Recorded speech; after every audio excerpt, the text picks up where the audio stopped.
Bonjour à toutes et à tous et bienvenue sur Essor Franco, le balado qui met en lumière celles et ceux qui osent l'entrepreneuriat francophone en Ontario. On tient d'abord à remercier le gouvernement d'Ontario et du Québec qui finance ce balado dans le cadre du PAFC, le programme d'appui à la francophonie canadienne, mais également le Collège Boréal et plus précisément l'incubateur EIRI, l'espace d'innovation, de recherche et d'incubation, dans lequel on a la chance de tourner ce magnifique balado. Aujourd'hui, on va parler d'un épisode un petit peu spécial, on va parler un petit peu d'intrapreneuriat, puisque j'ai la chance, le plaisir et l'honneur d'accueillir Natacha Francis. Bonjour Natacha et bienvenue. Bonjour, ravie d'être ici aujourd'hui. Comment vas-tu déjà pour commencer? Super bien, merci beaucoup et très contente d'être ici avec toi et de discuter de tous ces sujets. Ben bien sûr, c'est encore une fois un plaisir de t'avoir ici parmi nous aujourd'hui. J'aimerais commencer cet épisode par parler un petit peu de ton parcours. Toi, t'es quand même une grande sportive à la base, oui. Si je puis parler comme ça. Et puis finalement, tu te retrouves à la fin à développer tout un secteur avec l'entreprise pour laquelle tu travailles, Finmetrics. Donc, est-ce que tu peux me parler un petit peu de tout ça, de ton parcours, de comment t'as commencé? Je crois que t'as commencé à Montréal, si je me trompe pas. Tout à fait, oui. Je suis née à Montréal d'une famille très, très sportive. Mon frère aussi était impliqué. Basketball, volleyball, soccer... Et ainsi de suite. J'ai fait le cégep avec le rugby et le basketball, mais par chance, j'ai eu deux bourses aux États-Unis athlétiques, en volleyball et en tennis. Donc, à Weber International University, en Floride. Donc, des belles années. J'ai fini mes études en finance là-bas. Et après, j'ai vécu mon propre rêve américain, si tu veux, 2 ans pour revenir au Québec par la suite. Donc, pour continuer mon parcours. Après, j'ai commencé avec la Banque nationale du Canada. Fait 19 ans avec eux, mes 6 premières années à Montréal. Et ensuite, j'ai été exilée, si je peux me permettre. Ouais. J'ai fait, si tu veux, un bon travail. Donc, on m'a dit, bon, ben parfait. Fais la même chose, va le faire en Ontario pour développer l'Ontario et l'ouest du pays. Donc, j'ai bougé ici en Ontario, à Toronto, en 2011. Sacré challenge. Alors, ça a été quoi, finalement, le déclic, on va dire, qui t'amène à accepter cette mission, si je puis dire, avec la Banque nationale au tout début? Est-ce que tu avais des peurs, j'imagine, ou des challenges, ou des petites... en anglais, on dirait concerns, qui t'ont amené en Ontario, ou tu allais plutôt avec le flow et puis finalement, ça s'est bien passé? Écoute, je suis Sagittaire, donc j'aime les défis, j'aime voyager, j'aime avoir la cage, la porte ouverte, donc déployer mes ailes. Je l'avais déjà fait une première fois à 19 ans pour me retrouver en Floride, sans parents, sans rien, habiter sur le campus et tout, donc à me débrouiller, apprendre de zéro, à me faire une autre famille, faire ma réputation et tout, faire mes études et après, ensuite de mes études, de commencer à travailler. Donc encore là, un nouveau défi à Miami. Donc Toronto, pour moi, c'était quand même une petite bouchée. Une fois que tu as fait la Floride, effectivement. Ouais, une fois que j'ai habité aux États-Unis, je me dis, bon, ben là, de déménager de Montréal à Toronto, c'est encore le Canada. Je garde le même passeport, c'est facile. J'ai pas besoin de visa. J'ai le permis de conduire a changé, trouver un appart, mais sinon, parler l'anglais, je le faisais déjà. Ouais. C'était pas un défi. Donc, pour répondre à ta question, j'avais pas beaucoup de préoccupations à ce niveau-là. C'était plus... le goût de l'aventure, j'étais jeune encore, donc je me suis dit, parfait, je vais aller à Toronto, c'est la capitale vraiment du Canada pour la finance. Ouais. Donc, beaucoup de sentiments de commencer une nouvelle aventure. Ouais, et finalement, cette expérience en Floride, du coup, apprendre une culture. Ouais. On va revenir dessus, bien sûr, mais la culture quand même reste différente entre le Québec et l'Ontario. Ouais. Et donc, t'as été déjà un petit peu... mise en place t'as fait cette première mise en place et cette première expérience en Floride, donc t'as dû assimiler cette culture-là, donc en assimiler une deuxième finalement, qui plus est plus proche de celle de tes origines, était assez simple. Tu me dis que du coup t'as fait t'es allé dans le sport, notamment avec une bourse d'études qui t'a amené aux États-Unis. Est-ce que finalement on fait le lien entre le sport, le métier, l'entreprise? Qu'est-ce que tu fais aujourd'hui? Est-ce que c'est des valeurs qui t'ont été apportées au travers de ce sport-là ou de ces sports-là, puisque tu en as fait plusieurs dans ce cas-là? Oui, très bonne question. Je te dirais que la discipline de faire du sport à des niveaux assez élites, je te dirais, m'a permis, bien sûr, d'avoir une discipline, de savoir qu'il faut mettre du temps, travailler, pratiquer, répétition, afin de pouvoir exceller. Et je pense que c'est quelque chose dans ma carrière précédente à la Banque nationale et aujourd'hui avec Finmetrics qui sont des atouts acquis, mais qu'il faut toujours mettre en pratique. Mais on va justement aller sur ce sujet-là, le cœur du sujet, l'entrepreneuriat. Après la Banque nationale, tu prends une nouvelle opportunité avec Finmetrics.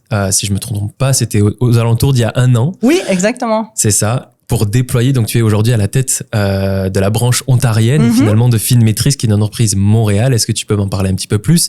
Qu'est-ce que vous faites à Finmetrics? Et puis surtout, quelles ont été les motivations à s'installer aujourd'hui en Ontario? Oui, la motivation de Finmetrics, si je prends la dernière partie de ta question, c'est vraiment de grandir le marché.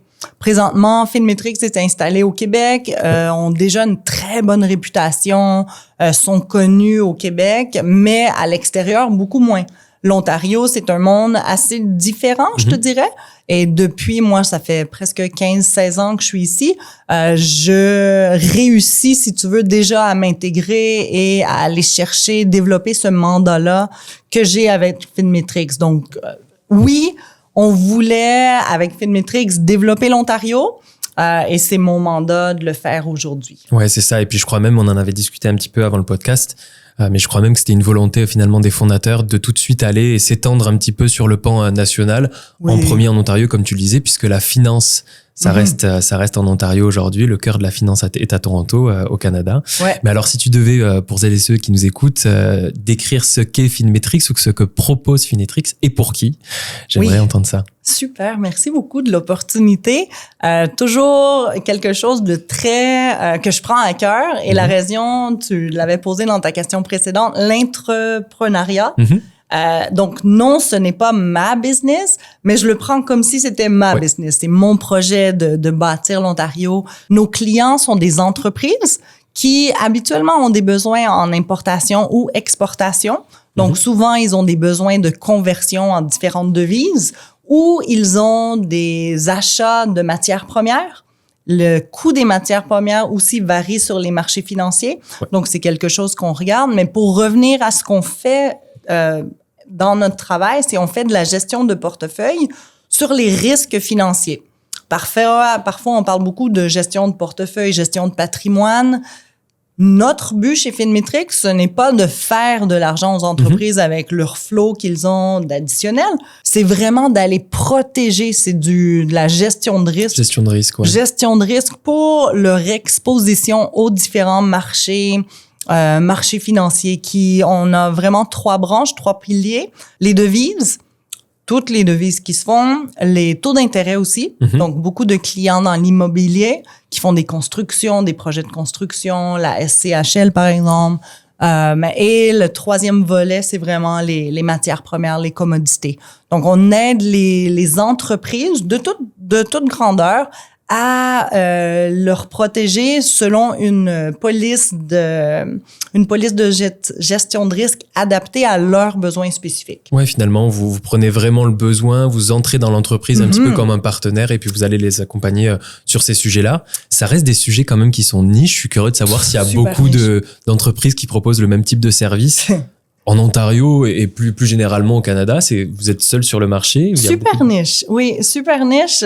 Bonne question aussi parce que souvent, quand on va commencer à parler avec des entreprises ou des partenaires potentiels, eux vont pas nécessairement comprendre et ils vont toujours essayer de nous comparer. Ah, mais est-ce que vous faites ce que eux font ou ce que eux font? Puis c'est comme...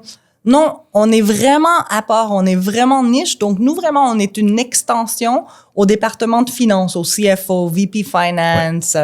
Donc, on travaille pour la compagnie. On est comme il y a un concept très connu à Toronto des fractional CFO. Bien sûr. Qui appellent. Donc, nous, on est vraiment des fractional experts en hedging, en dérivés, en produits financiers dans ce sens-là. Ouais, vous avez l'expertise et puis vous allez au plus proche de l'entreprise, comme je le disais, comme un partenaire où vous entrez, comme tu le dis, fractional CFO, c'est le terme, ici à Toronto. Mais vous les intégrez pour leur apporter, j'imagine, le service le plus précis. C'est quelque chose qui est assez délicat comme service que tu proposes, puis c'est de la gestion de risque au final. Donc, je pense qu'il y a beaucoup de, je vais pas dire de pression, mais en tout cas, vous faites en tout cas au mieux parce que vous êtes quand même un élément clé des business avec lesquels vous travaillez. Tout à fait. Puis si je peux juste rajouter quelque chose, dans le fond, nous, partenaires vraiment avec nos clients, on fait face aux mêmes contreparties qu'ils utilisent. Donc, on ne vient pas remplacer leur banque ou leur FX broker, par exemple. Nous, on travaille vraiment pour le client et non seulement on leur donne la police de gestion de risque selon leurs besoins, qu'on a tout analysé, mais aussi on va faire toute l'exécution qui a rapport à la police de gestion de risque. Donc, on prend beaucoup de cette responsabilité-là envers leur contrepartie. Donc, le CFO, après, une fois qu'il a accepté ce qu'on propose, il peut simplement nous dire, bon, ben, allez faire le 2026, allez couvrir ce qu'on a besoin, puis nous, on s'en occupe avec leur banque. Donc, on leur sauve aussi beaucoup de temps. Super, super intéressant. Bah oui, avec l'expertise en plus qui va avec. Le temps et l'expertise. Je pense à quelque chose aussi Bien super... Et tu parles d'expertise et tout.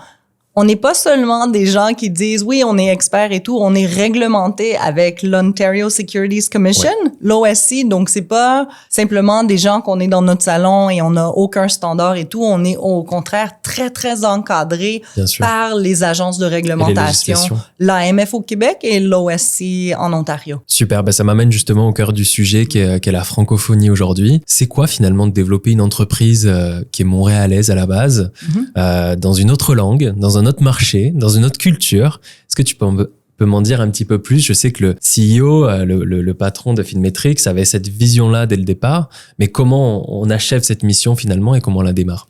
Écoute, la francophonie, c'est une façon pour nous facile de rentrer dans le marché en Ontario parce que déjà avec moi étant bilingue ou en parlant au moins le français et l'anglais, ça me permet d'avoir accès, si tu veux, à plusieurs entreprises. Je fais partie de plusieurs associations, dont la FGA, qui est la Fédération des gens d'affaires francophones en Ontario.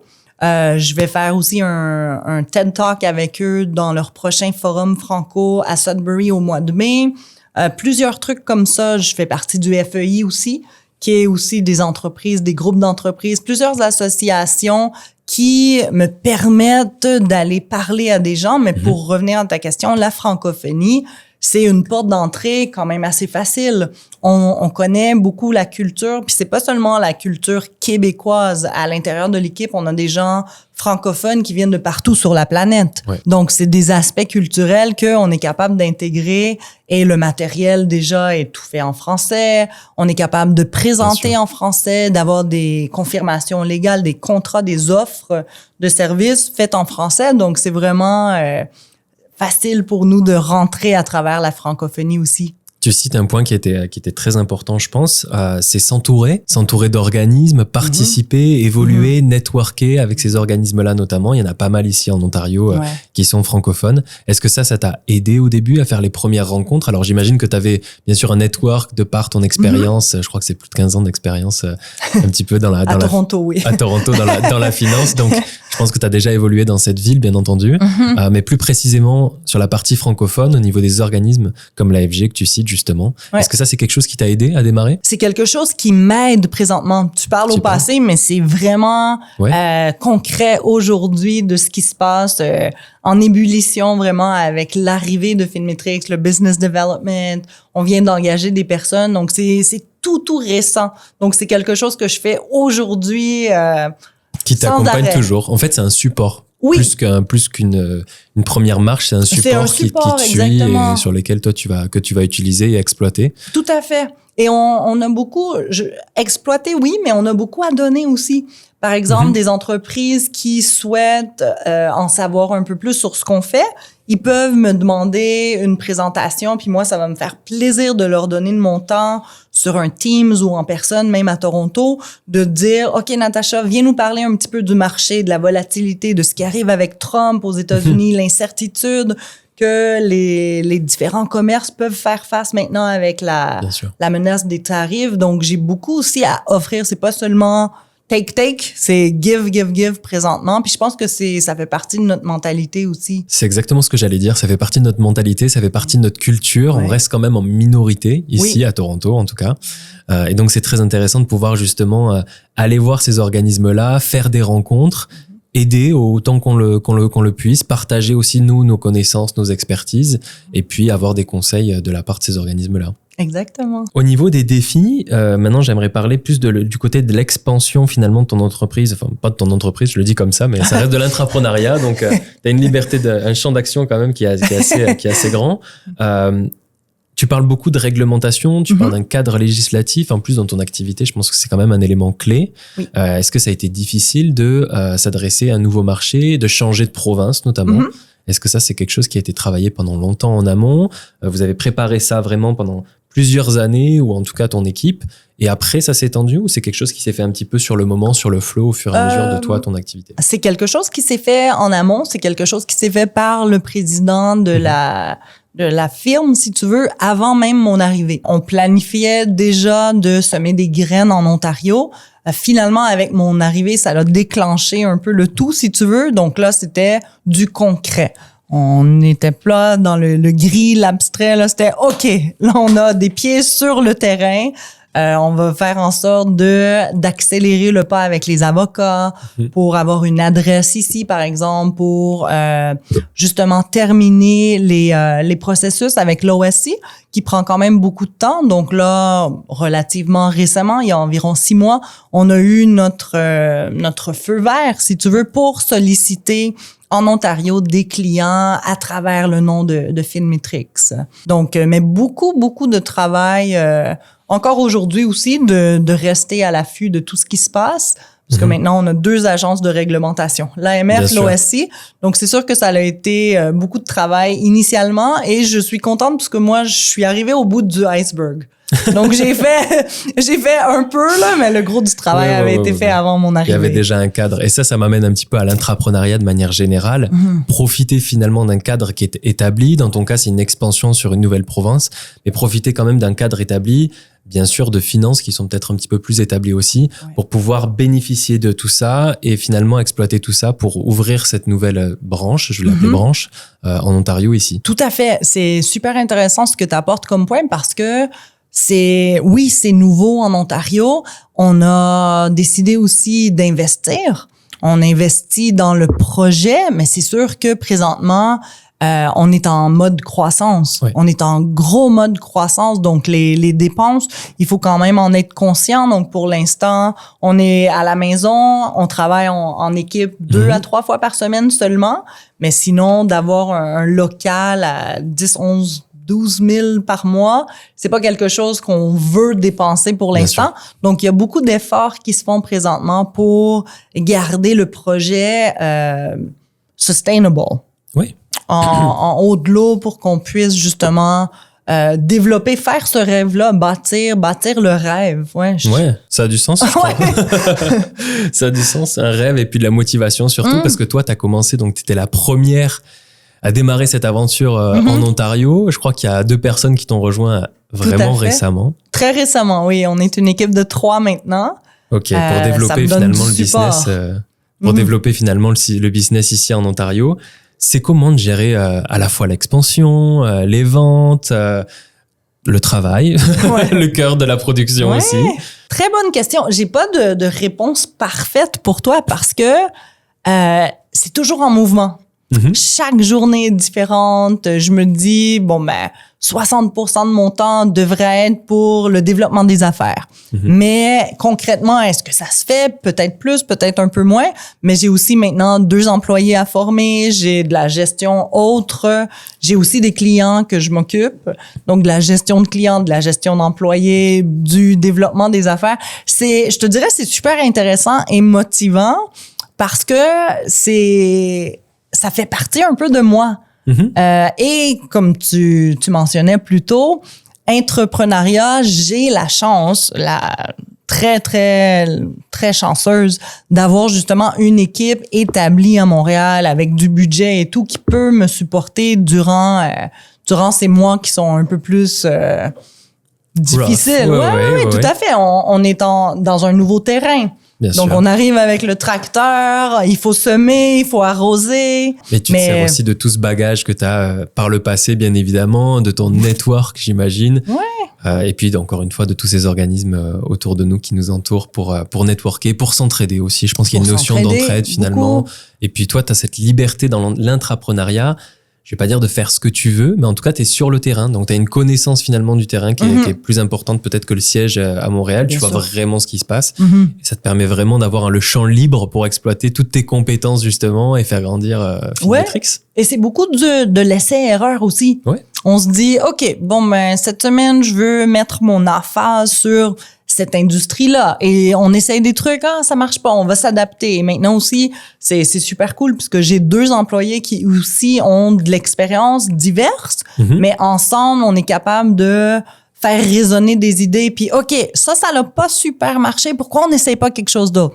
Et ils vont arriver avec d'autres idées super cool. Donc là, présentement, on est vraiment essai-erreur. Qu'est-ce qu'on fait? On essaye des trucs et il y a une super belle énergie. Un petit peu une énergie de start-up, si je peux me permettre. Exactement, à l'intérieur d'une entreprise établie, mais c'est vraiment l'idée de start-up, je te dirais, en Ontario. Bah, c'est ça qui est génial. Tu me disais que quand on discutait juste avant le podcast que les 2 personnes qui travaillent, qui sont sous ton aile, ont aussi des parcours ethniques, des backgrounds ethniques différents. Et donc, vous utilisez en fait finalement chacune de vos spécialités, chacun de vos backgrounds comme des opportunités, encore une fois. Bien sûr, il faut. On parlait de langue, toi et moi, du français, la francophonie. Moi, je parle espagnol aussi. On a un Brésilien qui parle portugais, donc il y a beaucoup de contacts aussi. Les chambres de commerce, le Toronto Board of Trade.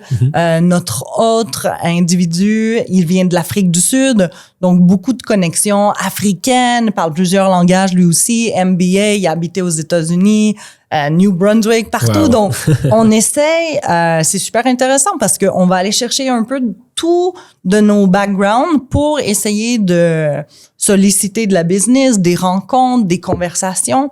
Parfois, c'est des conversations avec des gens qui n'ont pas nécessairement de business, mais qui connaissent quelqu'un en business ou qui font affaire avec des suppliers qui, eux, importent de la marchandise. Donc, c'est vraiment bouche à oreille et de trouver vraiment toutes les façons d'essayer d'aller chercher les opportunités de parler de Filmetrix. Ouais, bien sûr. Vous êtes une marque finalement à l'image un petit peu de Toronto avec toute cette diversité ethnique et de différentes nationalités, de différentes cultures. Ouais. Vous avez un petit peu de tout. Ça vous permet aussi de vous étendre et de vous adapter facilement, d'être assez flexible, encore une fois, dans ce mode start-up, pour aller toucher le plus de monde possible en Ontario. Et en plus, vous bénéficiez, je vais dire, la marque employeur québécoise. Donc, de l'expertise québécoise qui est à la fois en support, mais j'imagine aussi par le fait de l'expérience, par le fait des années qui sont passées. Et puis, encore une fois, on est sur un service qui est assez niche. Donc, votre nom, j'imagine, circule assez rapidement lorsqu'on veut parler de ces services-là. C'est quelque chose qui revient assez vite. C'est quelque chose qui reste dans la tête des gens. Une fois qu'ils comprennent qu'est-ce qu'on fait, qu'on a passé à travers quelques questions de validation, de la compréhension de ce qu'on fait, après, il dit, mais là, je vais te faire rencontrer quelqu'un parce que eux ont peut-être besoin de tes services. Donc, c'est très, très intéressant à ce niveau-là, je te dirais. J'ai une autre question pour toi. Maintenant, on va changer un petit peu, mais je vais te poser un petit challenge. Je suis un Québécois, une Québécoise. J'ai peut-être 18 ans, 20 ans. Je veux me lancer. Je veux m'expatrier. Je vais le dire comme ça. Je veux m'expatrier. Je veux aller voir une nouvelle province. Pourquoi pas l'Ontario? C'est quoi finalement ce que je dois faire en amont? C'est quoi mes étapes un petit peu préparatives? On va dire que on va être dans le cadre de l'intra ou de l'entrepreneuriat. Ce serait quoi cette phase un petit peu préparative en amont? Et quelles sont après les premières étapes que tu conseillerais justement à cette personne-là de faire une fois arrivée sur l'Ontario? OK. Bonne question. C'est un petit challenge, je te l'ai prévenu. Oui, non, j'aime. Si c'était pas ça, je serais pas ici. 18-19 ans, c'est un peu jeune.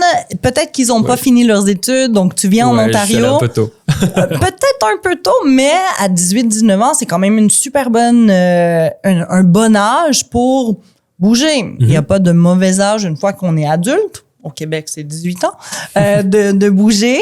T'arrives en Ontario, tu peux faire des certificats avec différentes universités, au moins pour te donner un petit un ancre, si tu veux, comme un bateau. Tu te donnes un ancre, OK, t'as des cours à l'université, tu vois le marché, t'apprends un peu à connaître les quartiers. Si, par contre, on parle d'un individu qui a une idée de business et qui veulent venir en Ontario, c'est très important de faire des études de marché. Ouais. C'est pas la même démographie, c'est peut-être pas les mêmes besoins, c'est peut-être pas les mêmes budgets et tout. Il faut voir en termes de coûts, en termes de réglementation, est-ce qu'il y a des règles en Ontario qui sont distinctes de celles du Québec? Si on veut s'installer, est-ce que j'ai besoin, je peux travailler de mon salon, de ma petite cuisine, ou j'ai besoin d'un espace? Parce que les coûts, c'est différent, c'est très cher, Toronto. Ouais, on en a tous fait l'expérience. Ouais, non, mais pour ça, de se jeter dans l'eau sans avoir fait une étude, de se tremper l'orteil, ça peut faire mal si on n'est pas prêt. Mais d'avoir étudié un petit peu, dans quelle région je veux m'installer, combien ça va me coûter par mois. Si on vient d'ailleurs aussi, c'est très possible que les propriétaires te demandent 2, 3, peut-être 4 mois d'avance pour une certaine certitude, sécurité, dans le fond, que tu vas rester là pour 12 mois. Habituellement, les contrats, c'est 12 mois. Niveau réglementaire, ça dépend qu'est-ce que tu fais, mais si tu fais quelque chose qui a rapport avec la nourriture, tu as peut-être des normes qui sont différentes. Donc, beaucoup de préparation. Mais c'est quand même un super beau défi. C'est un petit peu là où je voulais t'amener, justement. Faire son travail en amont, faire ses devoirs en amont, regarder le marché, parce que malgré que, et on va en parler juste après, on peut utiliser le français comme vecteur, en fait, vecteur de progression, justement, et puis s'entraider et se servir de ça comme support. Il reste quand même que la culture globale entre les provinces est quand même relativement différente. Oui. Entre Montréal, plus largement Québec de manière générale, et puis l'Ontario. Tout à fait. Et alors, une fois sur place, ils arrivent en Ontario, j'ai fait mes devoirs, j'ai fait mon business plan, je suis prêt, je suis chaud, j'ai envie de tout exploser avec mon business, de service, peu importe lequel c'est, pas quelque chose de compliqué. C'est quoi mes premières étapes? Où est-ce que je dois aller? Est-ce que je me sers finalement de programmes qui sont en place ici? Il y en a quand même quelques-uns. Il y en a quelques-uns. Est-ce qu'on peut servir d'organismes? Tu parles de l'AGF, mais il y en a plein d'autres évidemment. Est-ce que ça, c'est vraiment des leviers qu'on peut utiliser? Est-ce que c'est des choses qui te servent au quotidien? Ce sont des leviers. Oui, ce sont des leviers à utiliser. Il faut aller chercher vraiment chaque aspect pour essayer de chercher des prospects et des leads. Donc, si c'est une compagnie de Montréal qui veut faire du chocolat brésilien, s'acheter un petit loco et tout, c'est différent d'une grosse étude de marché, mais chaque commerce a ses propres exemples. Mais une fois établi ici, de faire du marketing, c'est sûr que c'est intéressant. L'intelligence artificielle, il faut s'en servir. Il faut apprendre à s'en servir pour pouvoir en bénéficier. Ouais. Donc, beaucoup de choses. Une fois qu'ils ont fait la préparation et qu'ils s'installent, mais c'est beaucoup, je te dirais aussi, de courage et de garder la tête haute. Ce n'est pas facile. On en a parlé, toi et moi, avant. Oui, bien sûr. L'entrepreneuriat ou l'intrapreneuriat, ça me demande du courage. Ça demande d'être capable de voir la lumière au bout du tunnel et de se dire, on sème des graines, mais ça va pas sortir demain. Il faut avoir un petit grain de folie, je pense, et de passion aussi pour rester, parce que c'est quand même, comme tu le disais, des ups and downs. Tout à fait. Et puis, c'est à long terme qu'on va voir les résultats, donc c'est pas immédiat. Tu peux pas travailler fort 2 jours et te dire, mais là, je suis découragé, je mets tout par terre, c'est fini. Non, ça prend du temps. Ça prend 1 an, ça prend 2 ans. En venant ici, on doit se dire, pendant 2 ans, je me mets la tête comme ça et je bosse. Puis après, je vais pouvoir voir si j'ai des résultats pour me dire, je continue ou j'arrête mais avant ça, il faut vraiment se donner avant d'abandonner dans le fond. Ouais, et puis surtout pas avoir peur de prendre les opportunités là où elles sont, aller networker, je le disais, je le répète, c'est quelque chose je pense qui est clé aussi pour pouvoir évoluer dans un environnement comme celui-là et puis se servir de ces différences, en l'occurrence le français ici. Tout à fait. Encore c'est certain à Montréal, au Québec, mais encore plus en Ontario, à Toronto, c'est tellement multidimensionnel, multiculturel. il faut se servir de tout, de tous nos contacts.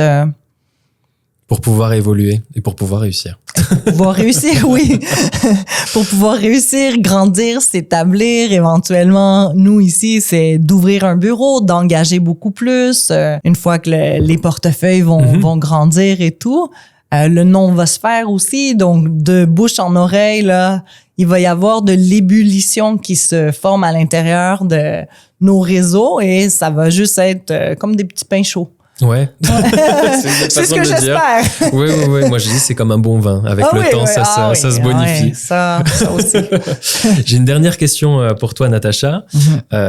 Filmetrix en Ontario, c'est quoi la vision? 3 ans, 5 ans? Qu'est-ce qui va se passer dans les prochaines années? C'est quoi vos objectifs? Beaucoup de croissance, je te dirais. Ce qu'ils ont fait, et ça, je cote mon patron, hein, Antoine. Ça, c'est vraiment ce que eux ont fait en 10 ans au Québec. On croit très vraisemblablement qu'on est capable de le faire en Ontario en 4 ans. D'accord. Ouais, le marché ici est énorme, beaucoup d'entreprises et on a l'avantage de pouvoir utiliser tout déjà ce qui a été créé à l'interne. Donc, on n'a pas besoin de 3 ans pour créer un processus qui existe déjà. Donc là, on va vraiment prendre avantage. Tout est déjà en place pour vraiment aller hit the ground running en bon français. Exactement. Bon, c'est super. Merci encore, Natacha, d'avoir passé ce petit moment avec moi et d'en savoir plus, d'en apprendre plus, justement. J'espère qu'il y a des personnes qui nous écoutent aujourd'hui qui vont être un petit peu inspirées par ton parcours, par ton expérience, parce que tu fais aujourd'hui. Natacha, où est-ce qu'on peut te retrouver? Sur LinkedIn, j'imagine? LinkedIn, bien sûr, Natacha Francis. Filmetrix a un site web aussi, mais directement sur LinkedIn, envoyez-moi un message.